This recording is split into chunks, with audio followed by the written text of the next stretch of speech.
नमस्कार, अपना बिहार के इस बुलेटिन में आपका बहुत स्वागत है। मैं हूं आपके साथ विभा उपाध्याय। बुलेटिन में सबसे पहले बात बड़ी खबर की। सीवान से बड़ी खबर आ रही है, जहां पर न्यूज 18 की खबर का बड़ा असर हुआ है। महिला के साथ रेप के मामले में जिरजौर गांव के पास का वीडियो जो सामने आया, उस मामले में 4 आरोपी हिरासत में लिए गए हैं। एसपी अभिनव कुमार ने इसकी पुष्टि भी कर दी है। तो बड़ी खबर इस वक्त सीवान से, जहां पर न्यूज 18 की खबर का असर हुआ है। महिला के साथ रेप के मामले में 4 आरोपियों को हिरासत में लिया गया है। सहयोगी मृत्युंजय हमारे साथ इस वक्त फोन लाइन पर जुड़ गए हैं ज्यादा जानकारी के साथ। मृत्युंजय, क्या जानकारी मिल रही है? अब इसकी पुष्टि भी, 4 लोगों की गिरफ्तारी भी, क्या और लोग भी इसमें शामिल थे?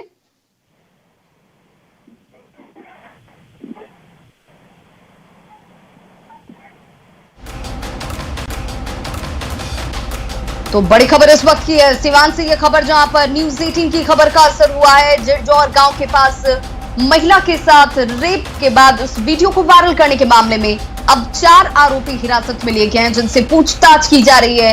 एसपी अभिनव कुमार ने इसकी पुष्टि भी कर दी है। और सहयोगी मृत्युंजय हमारे साथ एक बार फिर से फोन लाइन पर जुड़ चुके हैं। मृत्युंजय, ये जानना चाहेंगे, 4 आरोपी हिरासत में लिए गए, क्या जानकारी इन लोगों से पूछताछ में हासिल हो पाई है?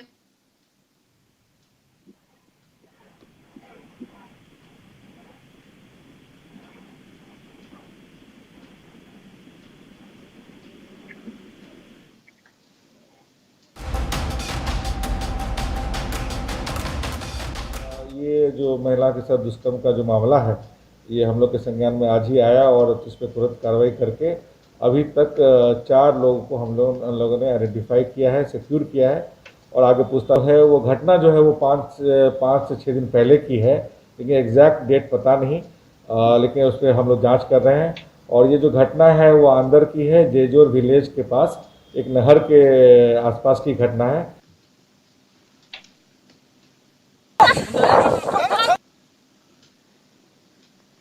तो सोशल मीडिया पर गैंग रेप का वीडियो वायरल हो रहा है और उस वीडियो के बाद अब एसपी ने इस वीडियो की भी पुष्टि कर दी है, खबर की भी पुष्टि कर दी है। न्यूज 18 ने इस खबर को प्रमुखता से दिखाया, जिसका असर भी हुआ है। 4 आरोपियों को हिरासत में लिया गया है। जिरजौर गांव के पास महिला के साथ दुष्कर्म किया गया और उसके बाद इस वीडियो को बनाया जाता है और इसे वायरल भी कर दिया गया। हालांकि 4 आरोपी हिरासत में लिए गए हैं।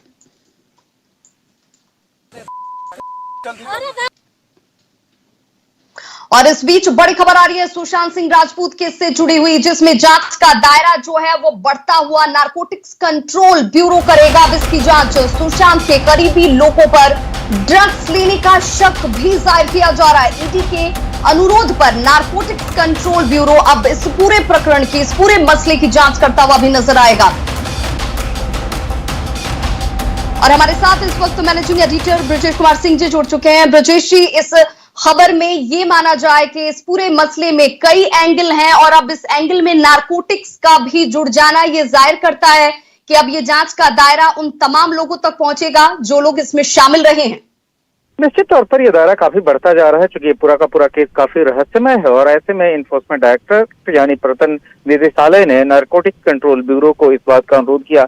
इस संबंध में जो नारकोटिक्स कंट्रोल ब्यूरो के जो डायरेक्टर हैं राकेश अस्थाना, उनको एक पत्र लिखकर अनुरोध किया गया कि इस मामले की ड्रग्स एंगल से जांच करे एनसीबी। क्योंकि आप ध्यान रखें कि इस मामले में यह बातें आ रही हैं कि जो सुशांत के करीबी लोग थे और खासतौर पर जिन लोगों पर शक है, वो जो है इस मामले में ड्रग्स का भी इस्तेमाल कर रहे थे। तो इस बात की भी जांच की जाएगी कि क्या जो है सुशांत सिंह राजपूत को काबू में करने के लिए क्या ड्रग्स का भी सहारा लिया जा रहा था, और अगर ड्रग्स का सहारा लिया जा रहा था तो फिर आखिर ड्रग्स की सप्लाई हो कहां से रही थी, कौन कौन इसमें शामिल है। क्योंकि ड्रग्स से जुड़े हुए मामले काफी गंभीर होते हैं और इसीलिए खासतौर पर नारकोटिक्स कंट्रोल बोर्ड ब्यूरो, जो कि भारत में इसकी अग्रणी संस्था है, जिसके पास ड्रग्स से जुड़े हुए तमाम मामलों की मॉनिटरिंग और कैसे जो होते हैं, उसको जो है इस मामले की जिम्मेदारी जो है दी गई है। बिल्कुल ब्रजेश जी, अगर ये एंगल इसमें जुड़ रहा है तो ये भी माना जाए कि जब पोस्टमार्टम को लेकर के तमाम सवाल उठ रहे थे कि कई खामियां थी जिसमें उन तमाम चीजों का जिक्र नहीं किया गया जो उस वक्त होने चाहिए थे, उसमें अगर ये नारकोटिक्स भी जुड़ता है तो ये एक और बड़ी लापरवाही भी मानी जाएगी या खामी मानी जाएगी पोस्टमार्टम रिपोर्ट से जुड़ी हुई भी। निश्चित तौर पर, और जो है इसीलिए जो है नारकोटिक्स कंट्रोल ब्यूरो, जो कि एक तरह से कह सकते हैं कि इस मामले की गहनता से जांच करने के लिए ही लगाया गया है। और उसमें फिर ये माना जा रहा है कि जो इस मामले से जुड़े हुए तमाम तथ्य जो है सो सामने आएंगे बाहर। बहुत बहुत शुक्रिया ब्रजेश जी हमारे साथ जुड़ने के लिए और तमाम जानकारी के लिए। तो बड़ी खबर इस वक्त यही कि सुशांत केस में जांच का दायरा देखिए लगातार बढ़ता हुआ और अब इसमें नारकोटिक्स कंट्रोल ब्यूरो इसकी जांच कर सकता है, क्योंकि ईडी के अनुरोध पर यह जाहिर किया जा रहा है कि सुशांत के करीबी लोगों पर ड्रग्स लेने का शक है और इस एंगल से भी अब इसकी जांच पड़ताल होती हुई नजर आएगी आने वाले वक्त में। और बड़ी खबर इस वक्त सीतामढ़ी से आ रही है, जहां पर युवक की हत्या कर दी गई है। दिन दहाड़े एक युवक की हत्या की घटना को अंजाम दिया गया है। सीतामढ़ी से बड़ी खबर आ रही है, गोली मारकर इस युवक की हत्या की गई है। बाइक सवार अपराधियों ने इस हत्या को अंजाम दिया और फरार हो गए हैं। पिस्टल लहराते हुए अपराधी यहां से फरार हुए मौके से, यानी कि कानून का बिल्कुल भी खौफ इन अपराधियों के ऊपर नजर नहीं आता है। सोनबरसा के जयनगर की यह घटना है, जहां पर दिन दहाड़े एक युवक को गोली मारी गई है। तो बड़ी खबर है जिसमें आपको बताते चले कि एक युवक को दिन दहाड़े गोली मारी गई है। बाइक सवार अपराधियों ने इस घटना को अंजाम दिया और गोली मारकर पिस्टल लहराते हुए यहां से फरार हो जाते हैं। सोनबरसा के जयनगर की यह घटना, जहां पर एक युवक को गोली मारने के बाद अपराधी फरार हो चुके हैं और अब पुलिस इस पूरे बिंदु पर जांच पड़ताल में अपनी जुड़ी हुई। और सीतामढ़ी संवाददाता राकेश रंजन हमारे साथ इस वक्त फोन लाइन पर जुड़ गए हैं ज्यादा जानकारी के साथ। राकेश, क्या जानकारी मिल रही है? युवक को लेकर के भी किसी तरह की कोई जानकारी कि ये कौन है, कहां से संबंधित है? जी, मैं आपको बता दूं कि हाल तुरंत यह घटना को अंजाम दिया गया है। रामाशीष राय नाम है जिनको गोली मारकर हत्या की गई है और ये अपने घर जा रहे थे। इसी बीच अपराधियों ने, बाइक पर सवार 2 अपराधी थे और पिस्टल से लैस थे और 2 गोली उनको मारा गया है, जिसके बाद इसकी घटनास्थल पर ही मौत हो गई है। मौके पर पुलिस पहुंच चुकी है और छानबीन में जुटी हुई है, लेकिन अभी तक इस मामले को लेकर किसी तरह का कोई खुलासा नहीं हो सका। और सबसे गंभीर बात यह है कि घटना को अंजाम देने के बाद पिस्टल लहराते हुए और हवाई फायरिंग करते हुए अपराधी वहां से निकल गए और किसी को भनक तक नहीं लगी, किसी ने रोकने की भी कोशिश नहीं की। तो काफी गंभीर मामला कहा जा सकता है कि सीतामढ़ी में अपराधियों का मनोबल लगातार बढ़ता जा रहा है और जो पुलिस प्रशासन है वो पूरी तरीके से मूक दर्शक बनी हुई है और लोग दहशत के साए में जीने को विवश है। जी, बहुत बहुत शुक्रिया राकेश रंजन तमाम जानकारी के लिए। तो देखिए अपराधी किस तरीके से बेखौफ होकर एक के बाद एक घटनाओं को अंजाम दे रहे हैं और इसीलिए लगातार कानून व्यवस्था पर सवाल उठने लाजमी हो जाते हैं। वहीं मुजफ्फरपुर की बात करें तो यहां पर बेखौफ होकर अपराधियों ने 26 लाख से ज्यादा की रकम की लूट की और अब आराम से फरार भी हो गए। घटना अहियापुर थाना के सहबाजपुर की है। बताया यह जा रहा है कि मुसाफिर पासवान का स्टाफ मुकेश 2 बैग्स में 26,45,000 रुपए लेकर मोतिहारी और बेतिया जा रहा था और इसी दौरान सहबाजपुर चौक के पास 4 बाइक पर सवार होकर पहुंचे अपराधियों ने कर्मचारी को घेरा। बाइक सवार ने इनके साथ मार पिटाई की, डिक्की तोड़कर रुपए लेकर ये फरार हो जाते हैं। अपराधियों ने इस दौरान फायरिंग करने की कोशिश भी की, लेकिन गोली नहीं लगी उस शख्स को। बाद में शोर मचाने के बाद कुछ लोग वहां पर पहुंचे और इन्हें पकड़ने की कोशिश की गई, लेकिन बाइक पर सवार 6 से 7 की संख्या में जो अपराधी थे वो यहां से भागने में सफल रहे। घटनास्थल पर मौजूद एक दुकान में सीसीटीवी में ये तमाम वारदातें कैद हुई हैं। हम रुपया लेके चले बेतिया मोतिहारी, पेमेंट करना था लेबर का। रैक ढुआया था, उसका रुपया बाकी था। बेतिया का था 14,45,000 और भले मोतिहारी का था 14,45,000, बेतिया का था 12 लाख। 2 बैग में रुपया था, एगो में 12 लाख, एगो में 14,45,000। सहबाजपुर चौक पर जब हम पहुँचे हैं, पीछे से 4-5 बाइक पर पिस्तौल लिए 4-5 आदमी आया, मोटरसाइकिल हमारा घेर लिया और मोटरसाइकिल छोड़ दिए। मोटरसाइकिल हमारा गिर गया। मोटरसाइकिल उठा के वो स्टार्ट करना चाहा, स्टार्ट नहीं हुआ। उसके बाद डिक्की तोड़ के दोनों बैग निकाल के पुराना 0 माइल की तरफ भाग चला। हमको तो दुख हुआ, तो हम बैठे हूँ। पैसा तो बहुत किसी से आता है और लेबर का पैसा था, वहाँ लेबर का जा रहा था, बताता है मोतिहारी में। मामला ये है कि करीब 9 बजे की घटना है। एक मुकेश नाम के लड़के के मोटरसाइकिल से पैसा लेके आ रहे थे। उनका बता रहे हैं कि 3 मोटरसाइकिल से 6 लड़के आए और उनका पैसा जो है कि ले गए। 26 लाख के आसपास जो है कि अमाउंट बता रहे हैं। हम लोग उसकी जांच कर रहे हैं। अविलंब जो है कि घटना का उद्भेदन हम लोग कर लेंगे। और इस बीच देखिए मोतिहारी से बड़ी खबर आ रही है, जहां पर 1 लाख रुपए की लूट की घटना को अपराधियों ने अंजाम दिया है। तो एक के बाद एक होती घटना इस बात की तस्दीक करती है कि अपराधी जो है बेखौफ हैं और घटनाओं को अंजाम देकर बड़े आसानी से फरार हो जा रहे हैं। देखिए मोतिहारी में भी दिन दहाड़े लूट की घटना को अंजाम दिया गया है। 1 लाख रुपए की लूट की घटना को अंजाम देकर अपराधी फरार हो गए हैं। बाइक सवार अपराधियों ने इस घटना को अंजाम दिया है। जो जानकारी इस वक्त प्रारंभिक तौर पर सामने आ रही है, मधुबन के भिलवा गांव के निवासी लक्ष्मण राउत से इस पैसे लेकर फरार हुए हैं अपराधी। Central bank of India Madhuban से ये पैसे निकालकर लौट रहे थे, जिस दौरान अपराधियों की तरफ से 1 लाख रुपए लूटे गए हैं। गांव के समीप इस घटना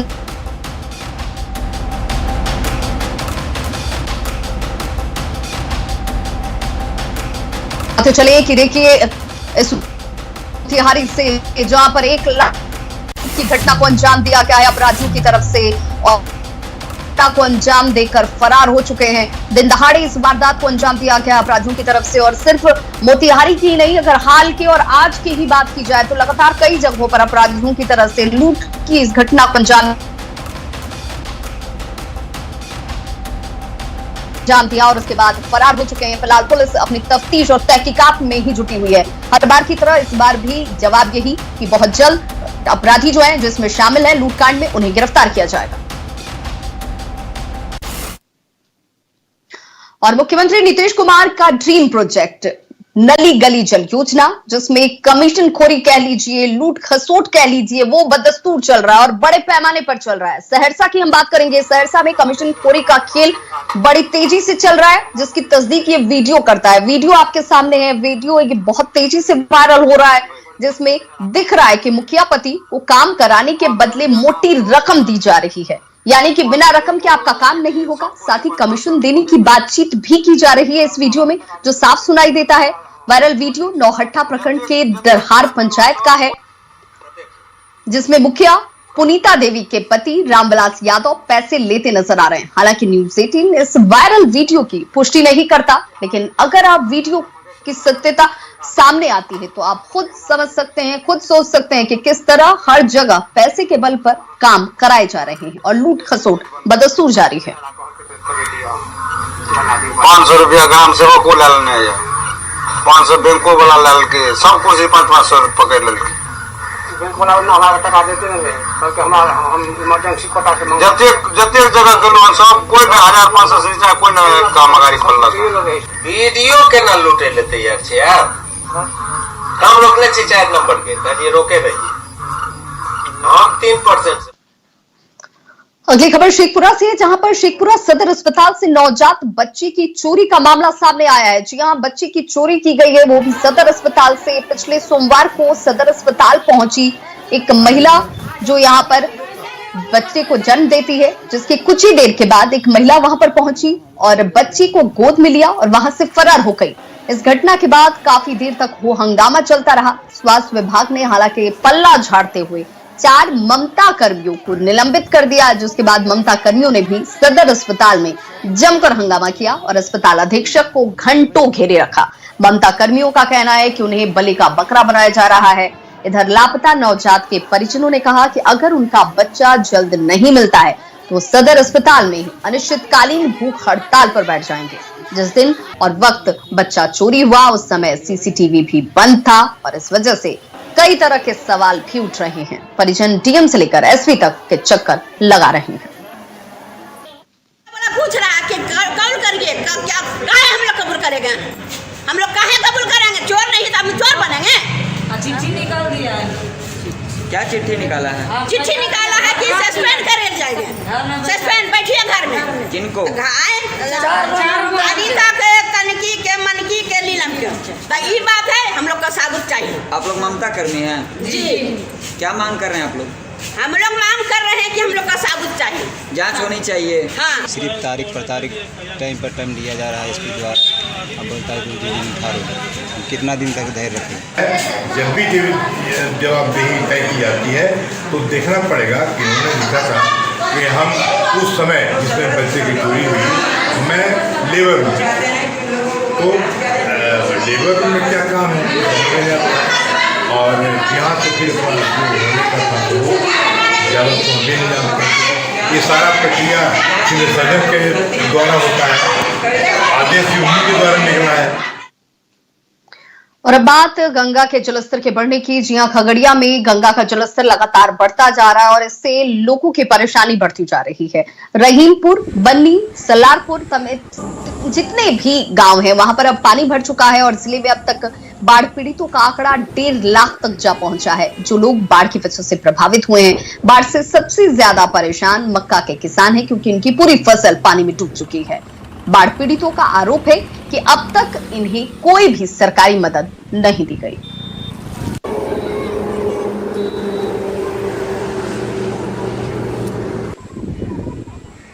घर हे पानी में छै, हमरा के हेले नहीं आबै छै, नहीं कल छै।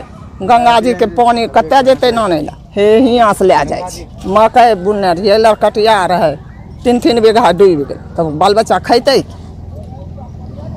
कैसे खेती किए थे? पैसा कर्ज लेकर के? कर्जा लगा तब कमाए कर सूद पर 5 रुपया सकरा लीजिए, देवे कमेते बच्चा देवे और कोना देवे, मांगल तो रोज दुआर पर आवे। और बात समस्तीपुर की करें तो यहां पर खानपुर प्रखंड के 20 मजदूर जो हैं वो 27 अगस्त को हवाई जहाज से दिल्ली जाएंगे। दिल्ली के टिग्गीपुर इलाके में रहने वाले मशरूम के किसान पप्पन सिंह गहलोत ने इन मजदूरों के लिए हवाई टिकट का इंतजाम किया हुआ है। श्रीपुर काहर गांव के रहने वाले इन सभी मजदूरों को, जिनकी संख्या 20 बताई जा रही है, वो अब गांव से पहुंचेंगे दिल्ली और वहां पर ये सब कुछ इंतजाम, एयरपोर्ट पहुंचने के लिए गाड़ी का इंतजाम भी पप्पन सिंह गहलोत की तरफ से ही किया गया है। पप्पन सिंह ने यहाँ काम करने के वाले मजदूरों का यह कहना है कि उनके मालिक हर मुश्किल वक्त में उनके साथ खड़े रहते हैं। कोरोना महामारी को लेकर के जब लॉकडाउन की प्रक्रिया शुरू हुई थी तो दिल्ली से एक किसान के द्वारा इन लोगों को हवाई जहाज की टिकट दे करके वापस गांव भेजा गया था और एक बार फिर इन्हें वापस दिल्ली बुलाया गया है और उस किसान के द्वारा फिर से ये एयर टिकट इन लोगों को दिया गया है। यहाँ पर ये मज़दूर है, कुल 20 मज़दूर हैं जो खानपुर इलाके के हैं और वहाँ जाने वाले हैं और हम इनसे जानना चाहेंगे कि कैसा लग रहा है आपके। जी हमें बहुत बढ़िया लग रहा है, दोबारा हम लोग जा रहे हैं उन मालिक के पास। इस लॉकडाउन की वजह से हमें अभी रोज़गारी भी दे रहे हैं, वो हमें बहुत अच्छा लग रहा है जाता। हमको तो बढ़िया लग रहा है, हमें तो उनको पास 27 साल से 26-27 साल से काम कर रहे हैं। वो मालिक हम लोग का 2 महीना से खुराक जितना खाए, हम 10 आदमी थे लेकिन वो अपना पूरा फर्ज निभाए जी, एक भी पैसा नहीं, फिर भी फ्लाइट को हम लोग का टिकट कटा कर को भेजे। और अब हम भी कह दिए वहाँ भी जो नहीं, हम लोग अगस्त में हमको आना है तो आना, लेकिन हम लोग अगस्त में जाने के लिए 27 अगस्त को तैयार हैं। ये लोग हैं जो दोबारा वापस लौट करके अपने मालिक के यहाँ खेती में सहयोग करने के लिए जा रहे हैं। कुल 20 मज़दूर वहाँ पर जा रहे हैं और इन लोगों का बताना है कि एक परिवार की तरह वो हमेशा इनका सहयोग करें और जब वहाँ से वो वापस आए हैं इस दौरान भी आर्थिक सहयोग उनके द्वारा इन्हें मिलता रहा है। Mukesh Kumar, news 18 network, Samastipur. और अब बात सुशांत सिंह राजपूत की, जिन्हें न्याय मिले इसके लिए हर कोई दुआ कर रहा है। हर किसी की इच्छा है कि जल्द से जल्द सुशांत सिंह राजपूत इस पूरे मसले को लेकर के जो भी हकीकत है वो सबके सामने आए। और आज सुशांत के मोहल्ले के लोगों ने और उनके बचपन के दोस्तों ने उनको जल्द न्याय मिले इसे लेकर हवन पूजन किया। घर के बगल में स्थित शिव मंदिर में हवन का आयोजन किया। जायजा लिया संवाददाता साकेत कुमार ने।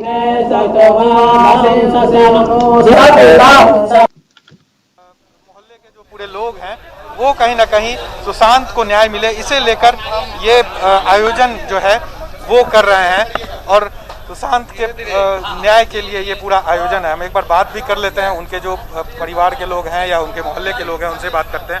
ये जो आयोजन है ये किस लिए आप लोग का ये आयोजन? यह आयोजन सुशांत सिंह राजपूत को न्याय पाने के लिए है। आज जो सीबीआई जो इंस्पेक्शन कर रही है, हम लोग को सीबीआई पर पूरा भरोसा है कि वो निष्पक्ष जांच करेगी और बहुत जल्दी ही नतीजे पहुंचेगी।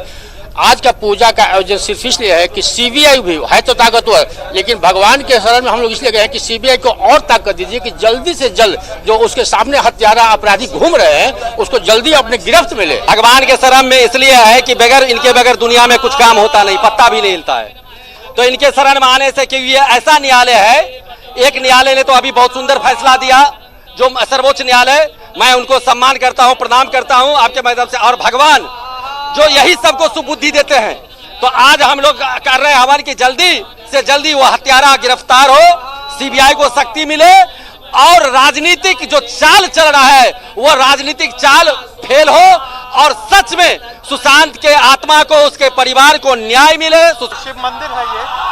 सुशांत सिंह राजपूत इसी मोहल्ले में रहते थे, यहीं पर वो पैदा हुए, यहीं पर उन्होंने खेल कूद कर अपना जो बचपन है वो बिताया है। तो वहाँ पर जो उनके चाहने वाले लोग हैं, साथ ही साथ जो उनके पड़ोसी हैं, वो यहाँ पर जुटे हुए हैं। आप देख भी सकते हैं कि सब लोग यहाँ पर मौजूद है और सब इस हवन के माध्यम से भगवान से यही आस लगाकर हैं कि जल्द से जल्द सुशांत को इस पूरे मामले में न्याय मिले। कैमरा पर्सन आशीष के साथ साकिब कुमार, न्यूज़ 18 पटना।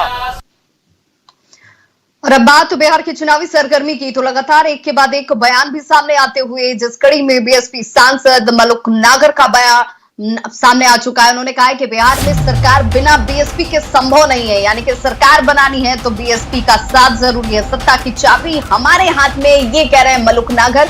और बिहार में चुनाव की पूरी तैयारी बीएसपी की तरफ से कर ली गई है, ये दावा है मलुक नागर का। पूरी तैयारी है और कुमारी बहन मायावती जी ने वहाँ के इंचार्ज और प्रभारी लगाए हुए हैं और पूरे प्रदेश में चुनाव लड़ने की पूरी तैयारी है। और हमारे काफ़ी विधायक वहाँ जीत करके आएंगे और हमें उम्मीद है वो जो अगली सरकार बनेगी, हमारे बगैर बिहार में सरकार नहीं बन सकती। कुंजी सरकार की या चाबी सरकार की हमारे हाथ में रहेगी। तो खबरों का सिलसिला लगातार जारी, आप देखते रहिए न्यूज़ 18 बिहार झारखंड और अपना बहुत ख्याल रखिए।